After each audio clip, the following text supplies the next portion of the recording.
What's the hardest thing about being Amish? The hardest thing about being Amish, I would say, is probably definitely concrete. We had concrete floors in our barn, and as a kid, I fell and I broke my elbow. I had to have two surgeries, put hardware, pins and plates in my elbow, and then took it back out a year later. So I'd say concrete is probably one of the hardest things there was. I'm just kidding.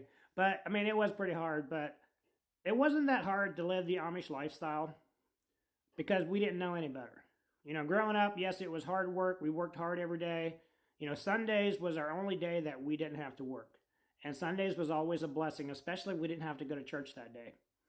But it was hard work growing up. I was doing chores from 7 years on up. I was doing my share, from 6, 7 years up.